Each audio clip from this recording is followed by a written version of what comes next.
One of the problems about writing a book called The Skillful Teacher is that every time you get up in front of a group of people, you're expected to exemplify skillfulness par excellence. And I think one of the indicators of skillfulness is to be able to shift context within which you work with some ease. And I'm trying to make a shift in context now, which is kind of difficult because until a few days ago I had thought I would just be meeting with you without all the attendant paraphernalia and hardware that we have in the room. So I will do my best to forget the lights and cameras and everything else and just run this as if it were a normal session. Woody Allen said that in life, success is 90% of success is showing up. So by that indicator, I guess we're off to a reasonable start. Anyway, I had a fear that no one would actually come because it was 3:45 and the conference was winding down, and usually at 3:45 I'm ready for a cup of tea and a little nap, so I'm glad that at least you were nice enough to show up for this. What I'm going to do is talk about the main themes in the Skillful Teacher book, which is prominently displayed everywhere in this room, as you can see. And in fact, for my own peace of mind, I think I'll just lay this down. Books are like babies, you know, when you're in the process of producing them, or so my wife tells me, you wonder, why the hell am I doing this? And then when they're actually produced, they're somewhat different from the way that you thought they would turn out. And this is no exception. And I was thinking as I came here today, why did I write this book? And several reasons occurred to me. The first was that in 1989, I managed to get through 20 years of being a teacher. And so it was a kind of celebration for me. I'm sure many of you are well past that mark. No personal insults intended. But for me, 20 years was a milestone. I remember the first year when I was teaching, I would look at people who'd been teaching for 5 years and think that they must know everything there is to know about this crazy thing that we're involved with. And if you could just get to a 5-year benchmark, then essentially there would be nothing else that you needed to learn because all the riddles would be solved and all the dilemmas would have been resolved at that point. Of course, that's so far from the truth that it's hard to believe. And 20 years on, I think, reinventing my practice to the extent that things I'd constantly thought had been held true about the teaching learning process are always being reinvented and critically analyzed and changed in my own practice. I also wanted to challenge some uncritically accepted myths about the nature of teaching. Myths such as that teachers are always in control of what they do, that teaching essentially is a rational and calm activity distinguished by a clear-headed diagnosis of learning needs and a choice amongst curricula and methodologies and development of appropriate evaluative procedures. Myths like there is one good way to teach, and if you just study long and hard enough, you'll find the one key to good teaching practice, or you'll stumble on the one role model or way of modeling teaching which will be appropriate for every context. Myths such as learning and teaching are essentially joyful, that the mark of a good teaching-learning interaction is that students leave the room wreathed in beatific smiles of self-actualized gratitude for the transformations that you've wrought in their self-concepts. And one myth that I have constantly fallen foul of, which is that essentially teachers are on the same symbolic level as learners. I come from an adult educational background, and I was very much schooled in the tradition that teachers should not see themselves as separate from learners. We're at one with learners. There is no symbolic distance or difference between us, and essentially our actions have no more innate symbolic significance than anyone else in the learning group. Now, when you actually read students' learning journals and their accounts of how learning feels and what they perceive going on in the classroom, you realize that the most self-deprecating, non-directive, progressively humanistically, impeccably inclined educator cannot get out of the reality that his or her actions have enormous symbolic significance to students. And I was particularly interested in having that brought home to me and exploring what it meant for our practice as teachers. A third reason why I wrote the book was, I think, to reduce a lot of unnecessary guilt that teachers feel. I think that those of us who've gone through teacher training and who read in textbooks how teachers are supposed to be calm paragons of pedagogic virtue can very easily feel that our practice falls so short of some idealized role model of the good teacher or the skillful teacher that we constantly spend our lives berating ourselves for our inability to exemplify perfection.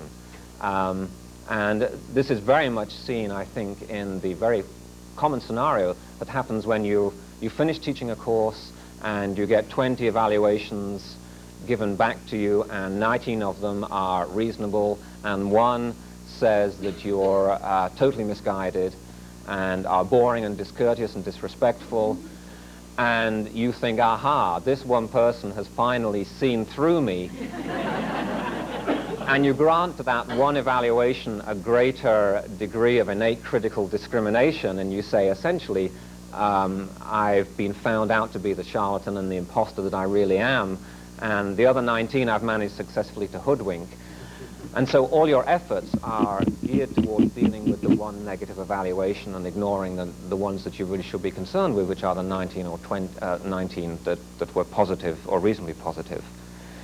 I also wanted to put learning at the center of teaching. That was another reason for writing the book, was to argue that the most important knowledge that we need to have as teachers was not a knowledge of appropriate pedagogic procedures or curricular models or anything like that, more technical kinds of knowledge. The most important knowledge we needed to have was how people learned, how they experienced the rhythms and processes of learning, what kinds of things teachers did that insulted them and demeaned them and infantilized them, and what kinds of things that teachers did that affirmed them and respected and inspired them. So putting the experience of learning and gaining an insight into the experience of learning and seeing that as the most important knowledge that you could have as a teacher, that was another reason for writing this book.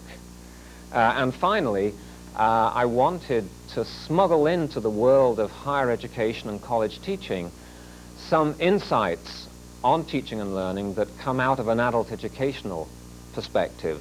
My field is really adult education, and I come into higher education with an interest in adult learning and what it is about that process which is so different. And what I was arguing in this book, I guess Perry Como would have done that with a lot more panache. I feel like Perry Como perched on here. What I tried to do in this book was to argue that essentially most college teachers are dealing with people who are either fully immersed in the experience of adulthood or who are on the verge of that experience, and at the very least should be treated as if they were adults. So I realized that if I'd called this book Teaching Adults, it would have sold only to people whose self-concept as professional educators was that of an adult educator. But if I called it The Skillful Teacher, it would have a much greater potential readership. And as an author, you know, apart from the self-aggrandizing nature of writing, the main reason why you write is to be able to connect with people. You don't want to pour years of your life into a book and have no one read it. So the title, The Skillful Teacher, was a coded signal that this is not a book solely about adult learning or adult education. This is a book about college teaching, but it's one which is informed by adult learning and adult educational insights. Now, what I'd like to do, I think, for most of the presentation is talk about the insights about the nature of learning and the learning experience that I feel are most well-grounded and are most challenging and provocative for how we think about the practice of teaching. And there are essentially 8 of them which I identified as being particularly important. These insights come from my having done a lot of interviews with students, having asked students in higher education classrooms to keep learning journals of how that experience felt, having given them critical response exercises at the end of each class in which they were asked to talk about the high point of the class, the low point of the class, the behavior that they most appreciated in the teacher, the behavior that they felt most insulted by, and any insight they had about what had gone on that they felt it was important for the teacher to know. So I got a lot of direct data from students in terms of how they felt about being students in higher education classrooms.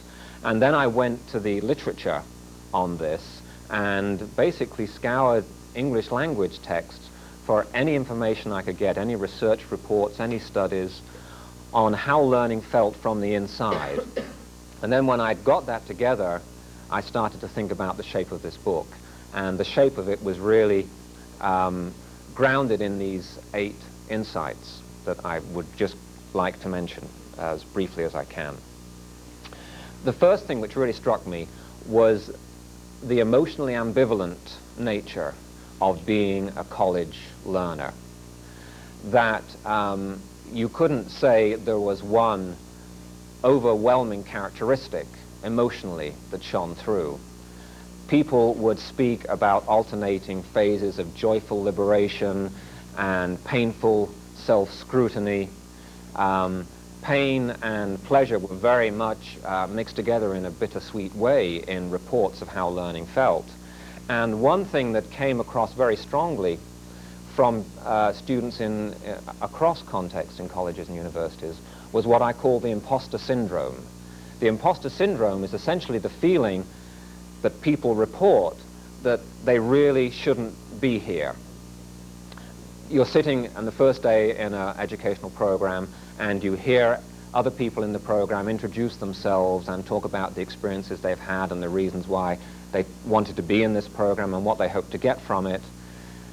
And many students would describe this scenario and say, as they heard people going around the room introducing themselves, the student reporting the experience would kind of sink lower and lower in his or her seat, and he'd kind of think, oh my God, everyone in this room is more experienced and insightful than I am and operating at a greater level of cognitive sophistication, and essentially my participation in this course is going to be revealed as an extended analysis in revealing the inadequacy of my candidature.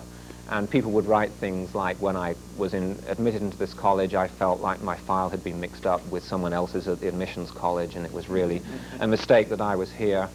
So I started to explore this imposter syndrome with people and was struck by how common it was, and then started to think about how common it is amongst teachers.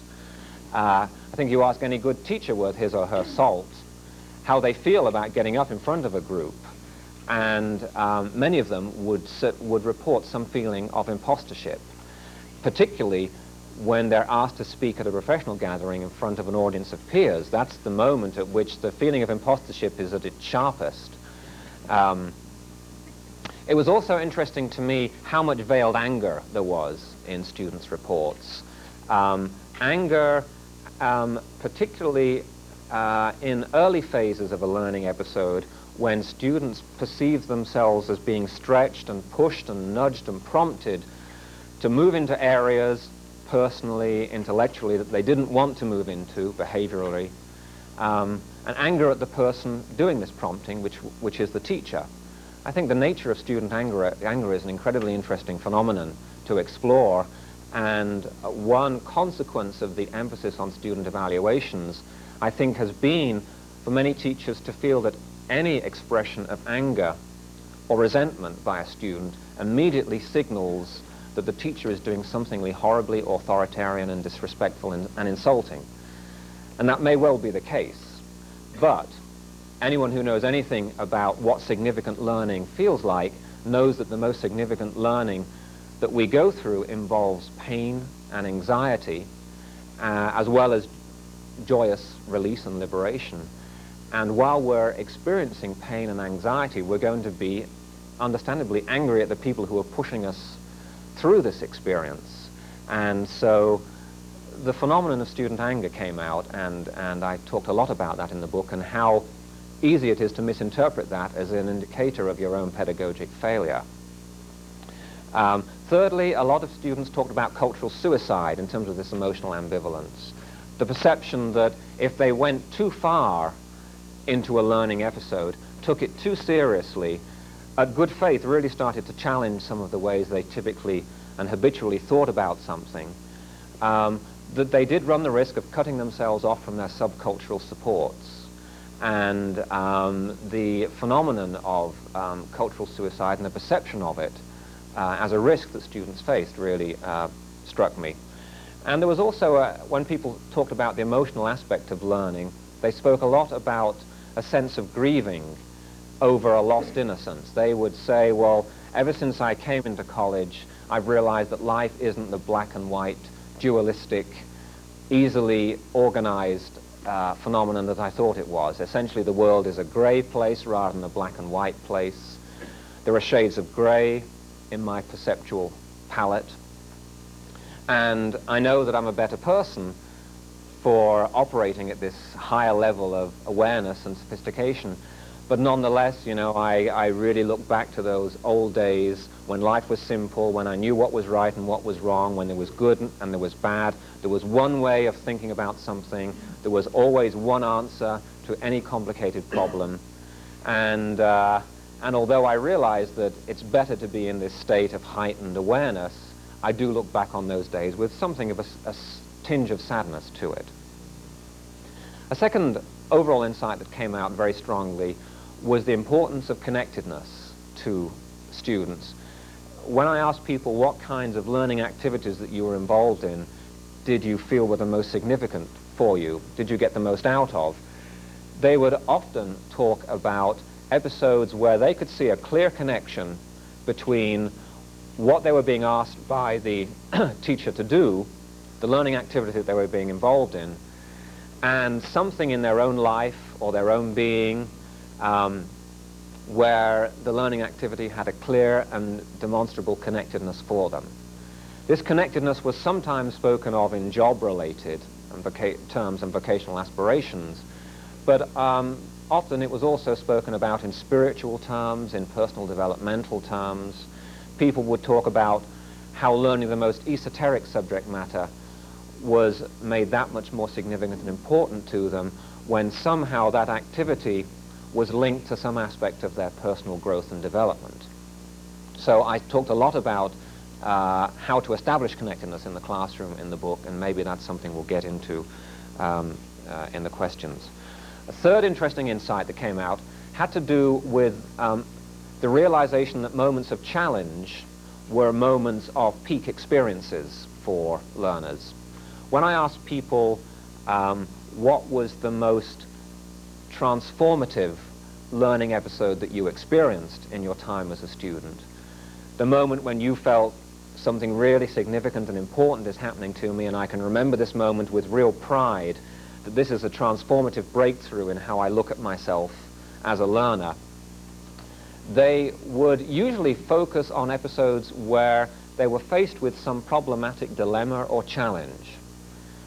Now, this was a real surprise to me because I'd expected that people would say, well, the things that I remember most significantly that were high points for me, that I'm proud about, and that transformed the way I look at myself, I thought they would talk about learning episodes where they just kind of swam through very easily, getting A grades at every turn, and feeling wholly uplifted by all the approval that was being voiced to them.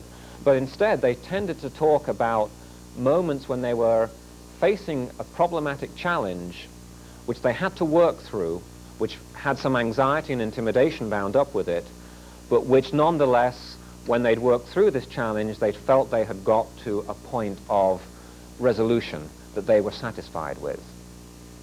Now, as someone who has always seen himself working in an affirmational mode, students emphasizing the need to be challenged did come as a real kind of shock to me. But then I started to think about my own biography as a learner, and I realized that if you'd asked me what learning event do I remember as the peak experience that I've undergone in the last 4 or 5 years, it would be the one where, for the very first time, I got to the end of the teacher's college swimming pool and touched the tiling at the other end. when I was about 37, I guess having used this on camera now, I can never use this story again, which is maybe I shouldn't tell it. But anyway, when I got to the age 37, essentially I realized, or my wife realized for me, that trying to learn to swim in a self-directed way really wasn't working for me. I would flounder, literally and metaphorically, trying to learn to swim. What I'd do is watch people in swimming pools on holiday, and then under the cover of darkness, creep out and try and mimic the strokes. And she said to me, you know, you really need to get some expert instruction here. Your innate learning style is being severely dysfunctional for you at this point. So I showed up at the Teachers College, at an adult swimming class at Teachers College, and it was a somewhat embarrassing thing for me to do because, first of all, publicly I had to admit that I didn't know how to swim, so any lingering aspirations I had to having any kind of physical prowess were being challenged here. And then I looked around, and I was the only man in the group, so I started to think I really am the only man in America who doesn't know how to swim. And then I had to strip down to my swimming trunks, which, you know, to reveal my pale and pimply, flabby frame is not something I find very easy to do. And the final kind of crowning point of this was that I look at the instructor, and he seems about 16 years old. So I realized that when you start thinking that instructors and policemen are 16, it's the real onset of midlife for you. So anyway, I floundered and I took his instruction and finally got to the point where one day I found myself at the end of a lap touching the tiling at the other end, and I thought, my God, Stephen, this is incredible. You can actually do this thing that previously you had thought was an area of instrumental skill totally closed to you. And I remember very vividly touching it and thinking, my God, I can swim a lap, I finally got here. And thinking that maybe some of the other instrumental things that I've always felt very intimidated by, like learning to ski and learning to drive, which I didn't learn to drive till I was 40. It's a whole other story. You know, that maybe these areas of possibility are actually open to me. So as I thought back and said to myself, now, you know, what's the most memorable learning event to me? It was touching the tiling at the end of the TC swimming pool. And the TC swimming pool is not an Olympic-size swimming pool. It's a very modest pool, and even while I was spluttering down towards the end of the lap, people 30, 40 years my senior were zooming past me. But to me, phenomenologically from the inside, what I'd experienced was a real self-revelation, and to, you know, in terms of external criteria, it might have seen as a very modest accomplishment. But experiencing that learning episode from the inside was a high point, a transformative high point that I felt very proud about.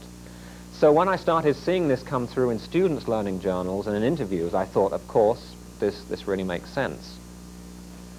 The fourth insight that students spoke a lot about as being crucial to them was the importance of a peer learning community. The survival metaphor was one that was used a great deal in students' descriptions of what it felt like to be a college student. They would talk about surviving the experience. And they would say that the one indicator that helped them survive this experience the most was knowing that they were a member of some kind of emotionally sustaining peer learning network.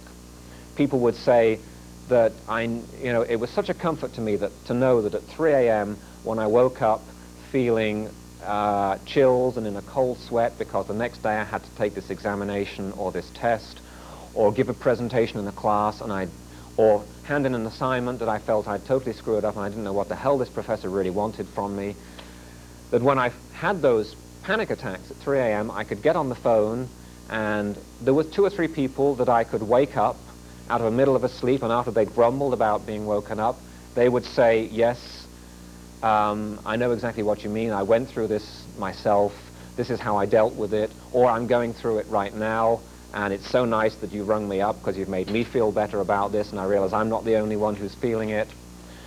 And so the emphasis on peer learning and peer teaching that has come out in the literature recently was very much in evidence in students' reports of what was important to them. But it was very much the emotionally sustaining part of a peer learning network that was important, rather than the information and insights related to more academic matters. Fifthly, students spoke appreciatively of classrooms and courses in which active and reflective modes of learning were in some kind of balance. What often would be reported by students was a feeling of frustration at having reached the end of a course. They felt that they had had a kind of smorgasbord familiarity with a lot of different bits of knowledge or areas of intellectual inquiry, but they had never really had a satisfying meal in any of them. They'd never felt as though they were in command or fully immersed in any theoretical body of knowledge, or could speak with authority about some subject matter. And they said, it seems the professors are rushing us through. They're trying to cover too much too soon, that we feel out of breath all the time. No sooner do we just start getting into something than we're moved out of it, and the next assignment is coming in, and we never really feel like we're in command of anything. Now, when I started to look at my own practice in terms of that insight, I realized that, like many people, I did emphasize breadth over depth. I would give enormous, voluminous reading lists, ask people to do comparative analyses of different bodies of theory, and I've now come to the point where I'm much more inclined to assign a student one book to read in depth and do a good in-depth critical analysis of that one piece of work, rather than to attempt to do a comparative overview of several pieces. And I was very struck by reading a book that Paulo Freire and Ira Shaw wrote recently, A Pedagogy for Liberation, where Freire was saying to read one page critically is a week's work, let alone to read a whole book in an engaged and critical way is a very intensive process. So I think a lot of us as teachers, we kind of confuse being seen to be active with being professionally competent. We feel that unless we're somehow directing people and people are animatedly and vividly engaged in learning, that learning is not going on, and that silence is to be equated with mental inertia, and that reflective interludes are something which doesn't really sit easily in our classrooms. I mean, how many of you, when you're in classrooms, program in moments of silence, or just say to people, well, you know, let's just stop the discussion here and take 10 minutes. I'd just like you to write down the salient points or the things that most impress you, or what you think is the one thing we really need to explore most from this point on, and you kind of enforce that silence. Or how many of you ask a question of a group, and then when you don't hear something after 10 seconds, you think that 60 seconds have gone by, and you rush in and answer it yourself, or you ask another question, or you give some prompt or follow-up. From a student's viewpoint, closing down episodes of reflective analysis really diminishes the richness of the learning experience. And one of the things we have to learn is to really impose some kind of self-denying ordinance and say to ourselves, we physically don't need to be doing and directing learning for important learning to be happening. But it's a hard lesson, I think, for a lot of us to internalize. The sixth insight had to do with a pattern of learning, a rhythm of learning that came across very much as being important to learners. They would say that when they were learning something new and difficult, that the kind of experience that they went through was one which I labeled incremental fluctuation. The incremental fluctuation rhythm of learning looks something kind of like this: a movement forward, and then a jagged movement back, and then another movement further forward, and then a jagged movement back. So it's kind of like 2 steps forward, 1 step back, or 4 steps forward, 3 steps back, or 1 step forward, 2 steps back. Now, anyone who's familiar with the literature of transitions and developmental psychology will recognize this rhythm, but it was interesting that it came out in students' learning journals and critical incident responses and interviews. And I realized that a lot of teaching practice is premised on the idea that learning is a smoothly sequential movement through levels of increasing complexity in which later subject matter or more complicated skill operations are premised on earlier ones. And the implication is that you can take people smoothly through a series of building blocks. Now, and I think many curricula are erected on that assumption. When students actually spoke about this, they were much more likely to talk about this halting, jagged movement forward. And it occurred to me that how many times I, as a teacher, would see a student moving forward quite happily, and then suddenly, inexplicably, they'd fall back. And I'd interpret that fall back as evidence of permanent failure and permanent regression, when all that was happening, according to a student's report, was that they were kind of taking a temporary breathing space. They were moving away from new learning because it was intimidating and complex and threatening, and temporarily moving back to an earlier point in their development, girding up their courage to make the kind of next leap forward. But we as a teacher, or I as a teacher, I guess I shouldn't generalize from the particular here, what I would often do when I saw someone moving backward, I'd leap in and say, no, practice makes perfect, just one more push and you'll be through this learning hurdle, you'll be over this plateau. And I was denying the learner the reflective interlude to make sense of what was happening to them, and the chance to go back to an earlier point, to earlier ideas, earlier ways of thinking, earlier ways of behaving, and just to become comfortable with them again momentarily before moving forward again in the learning process. The last two insights I want to mention had to do with perceptions of valued teacher characteristics, and I'll kind of lump these together as 7 and 8. I'm a very anal retentive person, as you can see. If I say I'm going to do 8 points, I like to do 8 points. And if I'm in the audience and someone says they're going to do 8 points, I want 8 bulleted points down in my notes. So I see my comments noted out in front of me that way. But these last two are points 7 and 8, for those of you who are anal retentive like me. Essentially, they have to do with two clusters of valued characteristics, one which I call credibility and one which I call authenticity.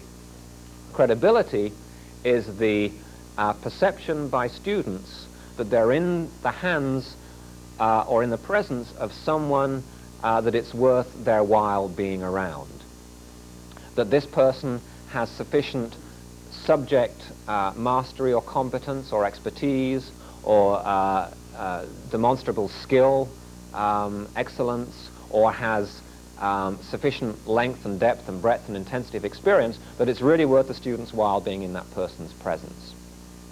So that was credibility.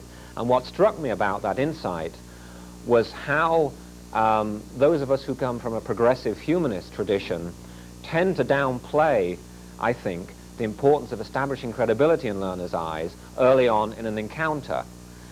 As someone who's asked a lot to do evaluations of teacher performance, I often witness a scenario which essentially runs like this. A teacher will come into a classroom and, as a way of establishing a democratically collegial atmosphere, will say something like the following at the first meeting. Okay, folks, forget your traditional ideas about teaching and learning. This is going to be a democratic classroom. Essentially, this is your course as much as mine. Don't look to me to be the fount of all wisdom. You probably have many of the skills that you need to have and much of the knowledge that you need to have. It's just that you don't know that you already have it. My job as a teacher is to help you realize that you have these skills and knowledge. I am not going to be an exemplar of perfection. I make mistakes just as you'll make mistakes.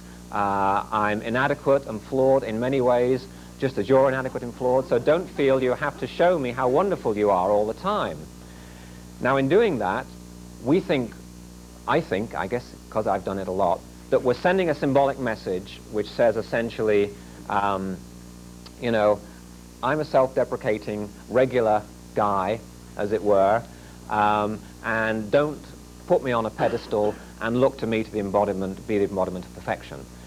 And we think this is going to make students breathe a sigh of relief and say, oh, thank God, I don't have to compete here, I can be authentic and allow aspects of my inadequacies to come out, and no one is going to penalize me for it. Now, when I actually read learning journals which reported that kind of scenario, what they would say, students would report that as they heard teachers say this, students would say to themselves, well, if this person is so inadequate, and so pathetically feeble and unable to deal with his or her role as a teacher, then why am I here? And they would express anger and puzzlement and confusion, and they'd say things like, you know, why have I gone to great lengths to fight with colleagues at work to get release time to be here, to make convoluted child-rearing arrangements, to put myself in debt, and I show up and this person essentially says that he or she has nothing to teach me, that I already know what I need to know.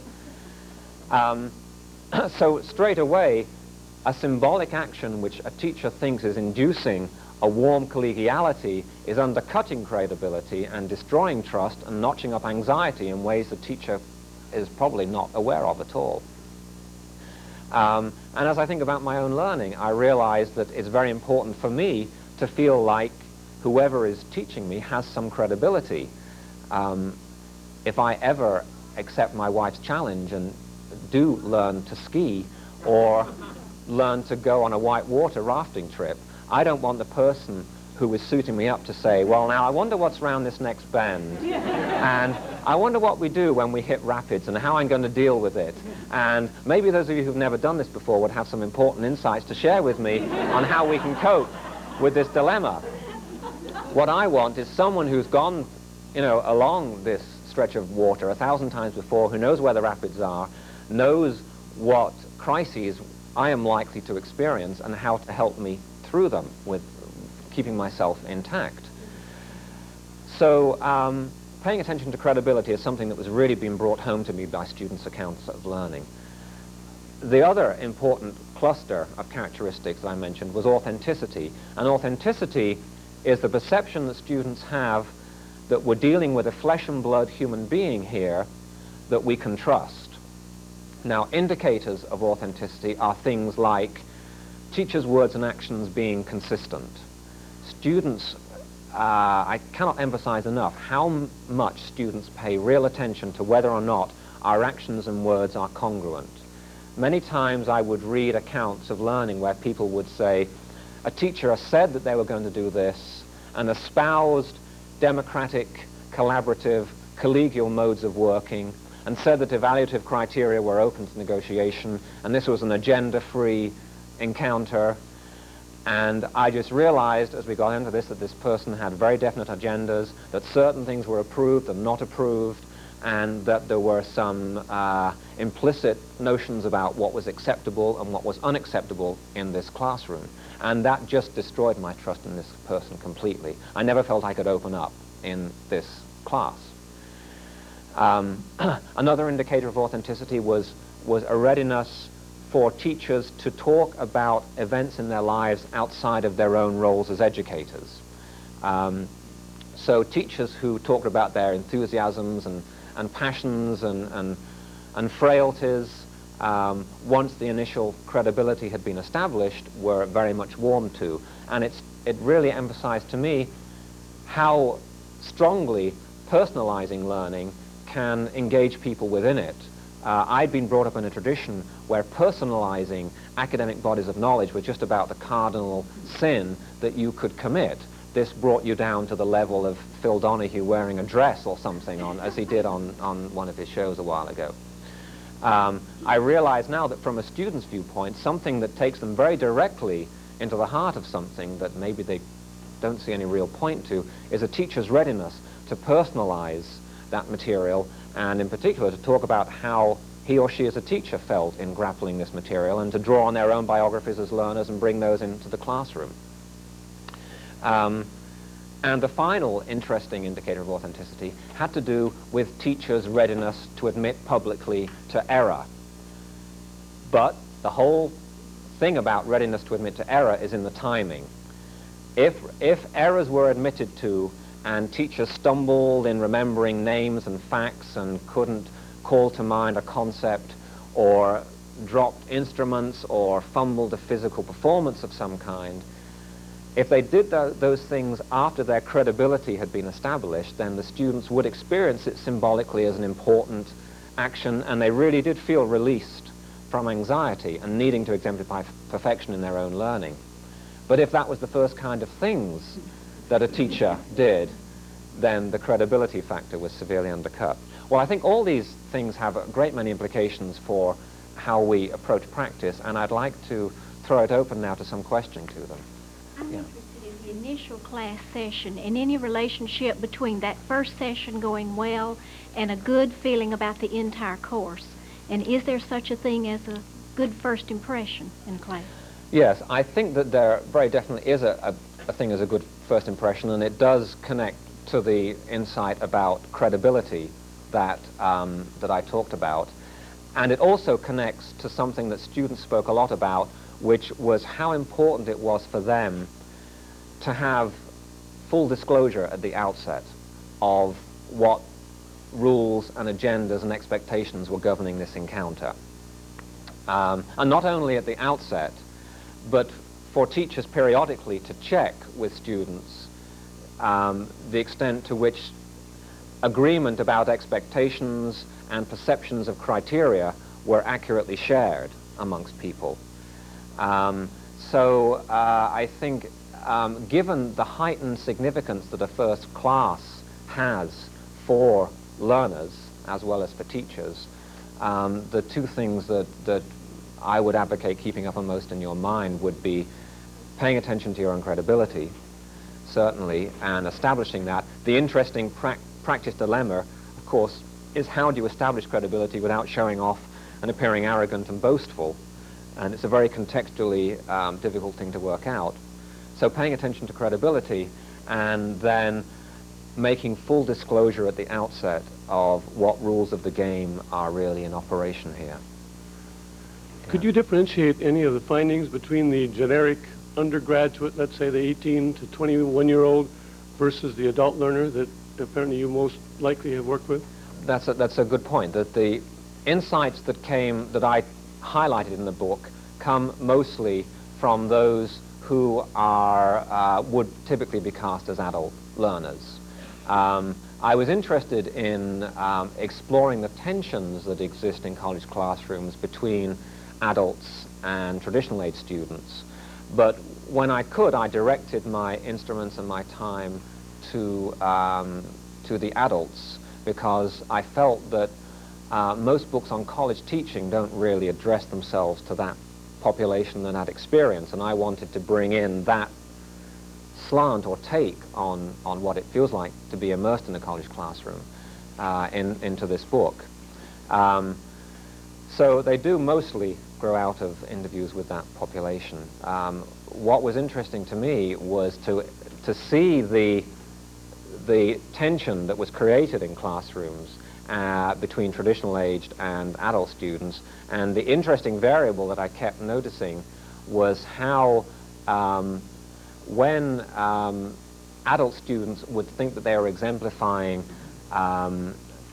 good student behaviors, they were contributing, wanting to get in, very anxious and demonstrably showing eagerness to learn, this clashed with the espoused values of the traditional age student, who would regard this as, brown-nosing and being teacher's pet, and really an unacceptable form of gaining teacher approval.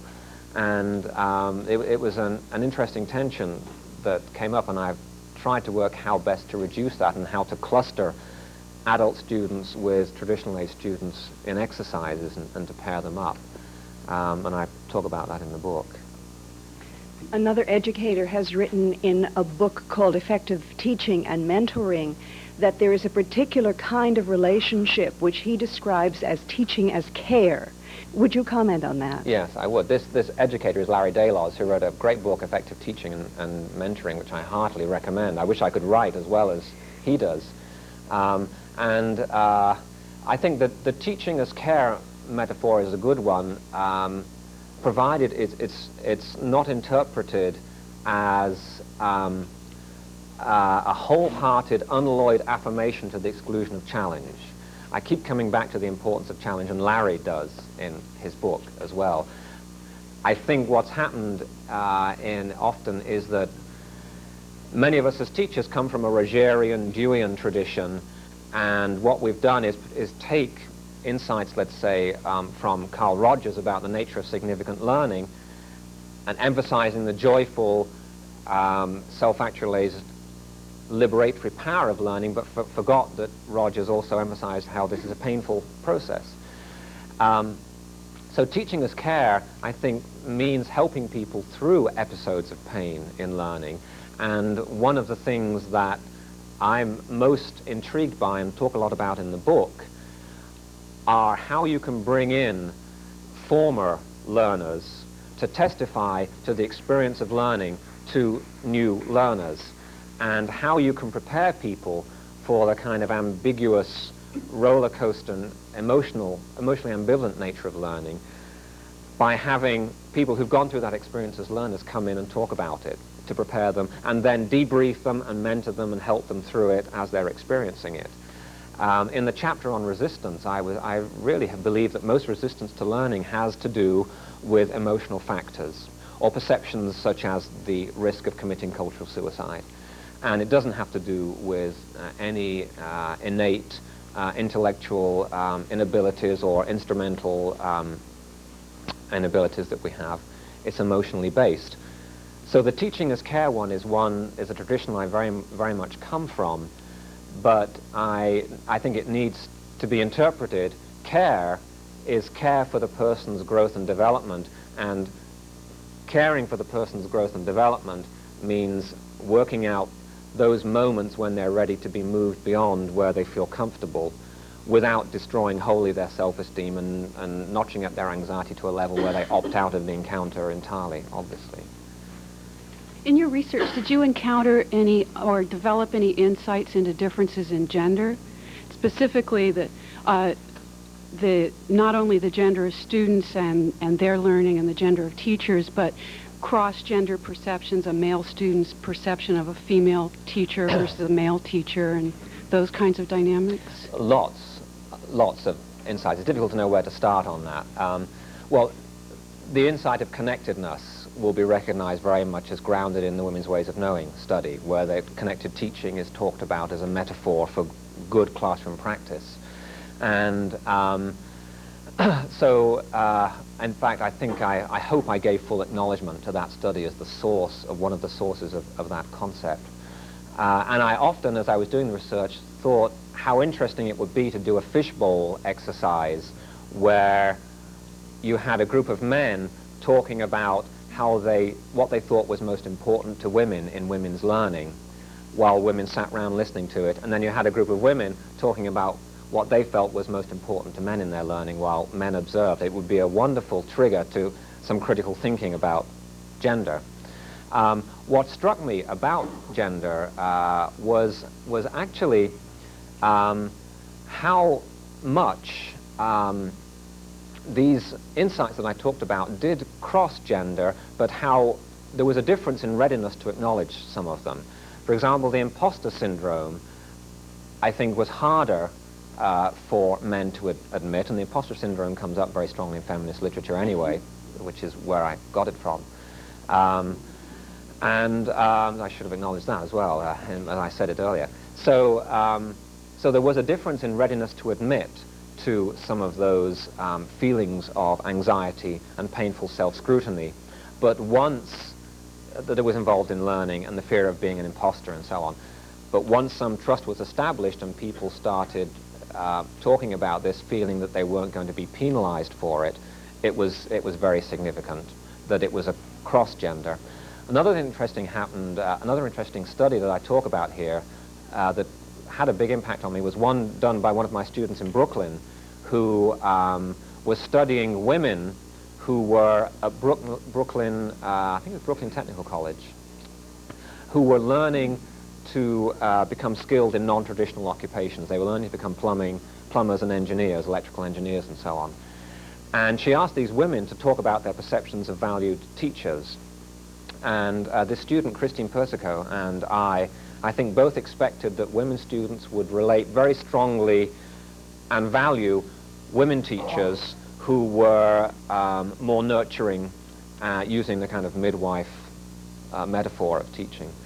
But what astounded us was that the emphasis was given in the study to valuing credibility above all else, that these women, who are mostly drawn from working class backgrounds, wanted to feel that the time that they'd fought for against spousal opposition, work opposition, that they'd had to dig deep into their pockets for, that it was going to be spent in the company of someone that was really worth their while being in the company of. And there was one instructor who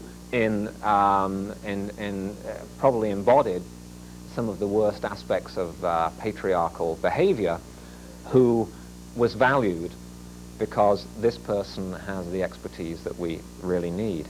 So I was interesting, that insight really struck me because, and very much reinforced the idea of credibility that I talked about in the book.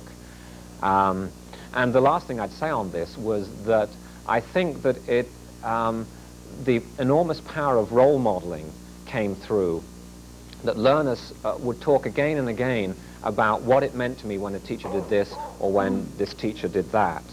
Yeah. I understand the moment of learning and the achievement of success to reaching the end of the pool. What about the experience of learning when we have accepted too big a challenge, when failure actually is involved? Is it simply the obvious of redefining goals, or is there something positive that can come out of that? Well, I mean, one of the hoary old generalizations about teaching is that you learn from failure, and I think there is a good deal of truth in that. It certainly can be taken to an extreme if all you do is set people up to experience failure in the belief that it's good for their soul in some way. And I've seen teachers who operate in that confrontational way. Yeah, I think if someone is repeatedly experiencing failure, chances are that it's undercutting their self-image of themselves as a learner and their self-concept as a competent person to such a damaging degree that you really should get them out of the situation as early as possible. If it's not possible for them to get out of the situation, then you should try and redefine what success and failure means to that person. The difficulty comes when you're operating within credentialing and licensing arrangements where there's no freedom to negotiate on how a student's achievement or development is going to be estimated. But I would be of the feeling that repeated failure is so potentially damaging in a long-term sense to that person's self-image of themselves as a learner that I would do my best to counsel them out of it. I have just a quick question. The 8 hints that you bring up are actually quite effective, and it's comforting to hear them. I've got 2 questions. I'm wondering if in your book, have you made any allowances for how cultural differences may play into this? Because the way you presented it, it sounds it might be a tad too generic if we're not making allowances for differences in cultures. Also, actually this is more a comment, I think it might also be helpful, I don't know if you've done this in the book or not, if we take a look at successful teaching in conjunction with successful administrations and successful residence life. I think too often we view those as separate entities. If we don't have small class sizes, sometimes our hands are tied if we don't have administrations that are sympathetic with what we have to go through. But are those issues that you've dealt with? Or? Well, I think the first point you raise about the culturally specific nature of these insights and the sample that I was working with is a very well-made point, and I say in the book that even though essentially the sample that this range of studies and my own research represents is several thousand people, nonetheless it's several thousand people in the English-speaking world, mostly in universities and colleges, from middle-class backgrounds in the post-war era, and to talk about learning as a generic phenomenon on the basis of that highly ethnocentric sample is obviously something that it is in no way admissible to do. So I think that that you do have that I certainly acknowledge that point, and what I was looking for was connectedness across contexts and trying to focus on things which came across most frequently across a range of diverse contexts. But in doing that, of course, you always ignore complicating cultural factors, for example. I think that underpinning all this is what I would say is one of the chief indicators of skillfulness, is that really you make a consistent and determined attempt to find out how people are experiencing what's happening to them. And then you take that information and think about what it means for your own practice and how you reinterpret what's going on with a group. And if you consistently and determinedly try and find out how people are experiencing what's happening to them from the inside of a learning episode, and then reflect on what implications that has for your practice, then you're going to pick up, I would hope, many of the cultural sensitivities that otherwise you'd be wholly blind to.